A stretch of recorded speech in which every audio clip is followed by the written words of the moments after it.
Hello, kiddies. I'm Alice Cooper, and I'm on France 24. And this is my new song called Don't Give Up. It's about the virus, and it's about time that we quit being victims. And it's about time we punch the bully in the nose and tell the virus where to go. Yeah, I know you're struggling right now. We all are, in different ways. It's like a new world that we don't even know. It's hard to sleep, even harder to dream. But look, you got 7 billion brothers and sisters all in the same boat. So don't panic. Life has a way of surviving and going on and on.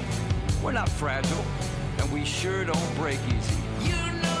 Alice Cooper has been shock-rocking audiences for 5 decades. Whether it was cutting off his own head on stage with a guillotine or false rumours that he bit the head off a chicken live on stage, his theatrical shows caused a scandal in the early 70s. 30 albums later and 50 million records sold, he's given us classic rock anthems like I'm 18, School's Out and Billion Dollar Babies. When the coronavirus pandemic cancelled his tour, he stayed at home in Arizona and found himself writing a song about encouragement in these hard times. Alice Cooper, hello. Eve, how are you? I'm very well. How are you doing? Now, you're in Arizona with your family. What's this time been like for you? Well, I'm so not used to having this much time off.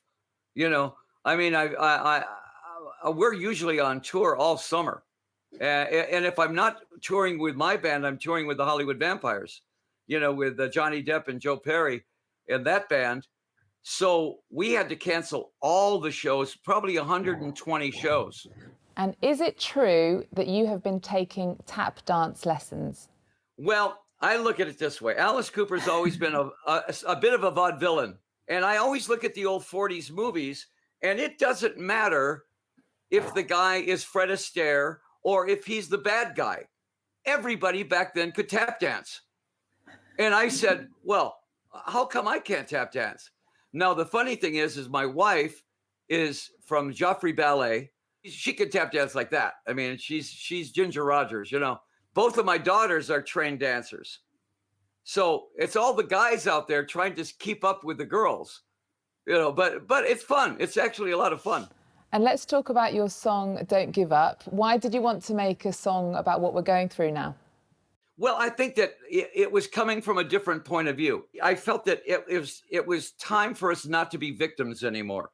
And for Alice to actually say to him, look, we're the human race. We're going to be here a lot longer than you are. And we're not afraid of you. You're not that tough. You're going to be gone soon. And we're still going to be here. We're all hanging on by a thread. We're all staring at the razor's edge. But we're not gonna step off the ledge. No. For the video of the song, you invited fans to send in photos of themselves holding one of the lyrics. What sort of response did you get? We were expecting maybe 1,000. We had to stop at 25,000 because you realize that everybody's at home, isolated at home. Everybody has a computer and everybody has a phone. So basically you have a studio. So we were not expecting this sort of tsunami of stuff coming in. And it was great. It was really great to know that all these people wanted to be in this video, And lockdown hasn't stopped you working, as I think you've got 3 studios in your home. You've completed your new album, Detroit Stories, a homage to your hometown. You're actually born there as Vincent Fernier. You talked in recent interviews about maybe making a biopic of your life, and you said that Johnny Depp would be the perfect person to play you. Why? Well, if he was just better looking, Well, and I laugh at him. I say, the deal is with him is that he loves to do movies where he wears prosthetics. And I said, well, you'd have to get a broken nose, and all this. And I was laughing about it because I wasn't really expecting him to play Alice Cooper. And what would a movie of your life be like? The funny thing about it was the Alice Cooper band was a band that should never have made it. And because we were doing things that were not commercial at all. We were not peace and love. We were rock's villains. But when Bob Ezrin came along, he took those songs that were good songs and he put them in a package that would work on the radio. We didn't have to chase the charts. We made the charts chase us. And I think right there, that's a great story right there. The band that shouldn't have made it, that made it.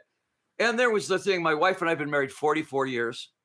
You know, it's a great love story because I can't imagine ever going on tour without her. She's part of the show. They're stalking me, I see you there. Don't you know that feeds my paranoid personality? Back in the day, your mock killings on stage, you became this sort of poster boy for evil. I think at one point there was even a campaign in the UK to ban Alice Cooper and the band from coming there at all. The more that they railed on us and the more they said Alice Cooper should never, ever play Britain, he's the worst thing for our youth, blah, blah, blah. Of course, the kids want to see you at that point. The record went right to #1. We sold out every show. And they realized there was nothing in the show that was bannable. We didn't use bad language. We were not satanic. What attracted you to the dark side in the beginning? Rock had all heroes. I mean, the Beatles were our heroes. The Rolling Stones were our heroes. You know, all these guys that we looked up to were all heroes. And there was no villain. And I said, well, I will gladly be the villain, you know. So I could put a show together that's sort of a mock horror show, but musically it will be as strong as any band ever out there. When I go on stage with the makeup and the care, and I know what it's going to happen up there with the best band I could ever put together, I play Alice. I don't sit like this. Alice is an arrogant villain. This is Alice. I'll be coming to your town soon, and you better be there because I know where you live. The sound of A is in the air. The sound of A is everywhere. With the sound of a gun, and you run. Yeah, yeah, yeah. Can you tell us the real story behind the chicken rumor? The chicken thing happened, except that I had no idea that the chicken wouldn't just fly away. It had wings, it had feathers. I took it, threw it in the audience, fully expecting it to fly and somebody would catch it and take it home and it would be a pet and they would call it Alice. Chickens plummet. They don't fly at all. This was the Toronto Peace Festival. And to make it even crazier, the front 6 rows were all people in wheelchairs. Oh. They were the ones that tore it to pieces. And I said, this is so bizarre. And over the years, you've done a lot for charity, giving the proceeds of some of your albums to good causes. You've also talked a lot about your Christian faith. Your father was a pastor, but you've always kept a distance from politics. It was something that you don't ever really want to talk about. But can I ask you, what do you think about what's happening in America today? What's happening right now is the perfect storm. There's never been a riot in the wintertime. It's always in the summer when the big cities get hot and miserable. People start wanting to get out. And then on top of it, you've got the virus where everybody had to stay in their house for 3 or 4 months. And then you had this, one incident in Minnesota that was like the spark that caused the wildfire. I think that it's nothing new. It's been in America. It's been in London. I've been in London when they've had the riots. Every big city has had their riots. Right now, I think people are blowing off steam. But I think it's a really good idea, the fact that they're wanting a big change in the police department. And I totally agree with that. I agree with all the protesters. I don't agree with the looters.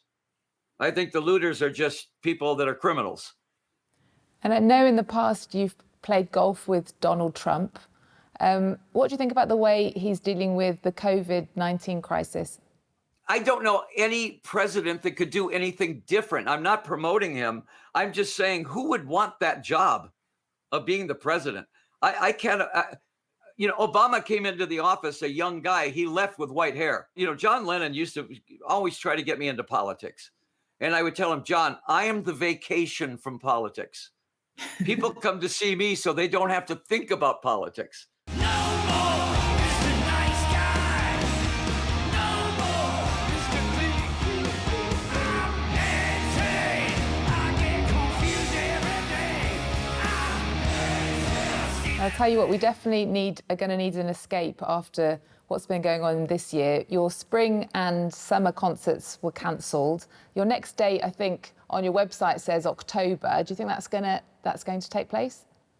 Already canceled. It was supposed to be Mexico City, and now, which is the epicenter for the virus right now. I don't think anybody's going to go out until January, and then we could just kiss 2020 goodbye, because so far nothing good has happened, except I am going to have my fourth grandchild, and it's a little girl. That's going to be the best thing that happened in 2020. What do you think concerts are going to be like after this? Once the problem is eliminated, and I think this virus is gone, I can't imagine why it doesn't go back to what it was. Why wouldn't it? I think you're going to see 2021 being so many concerts, so many shows, that you're going to have to decide which one you're going to go to, Any chance of an online concert, do you think? I would love to do one. I hope that they're organizing one right now, because my band is killer band. I mean, I would love to do something with them. I can't see why not. I think it'd be a lot of fun. Alice Cooper, thank you so much for joining us. It's been a pleasure to chat to you. And thank you guys at home for joining us. Stay safe. See you next time. You're cruel device. Your love like ice. One look could kill my pain, your thrill.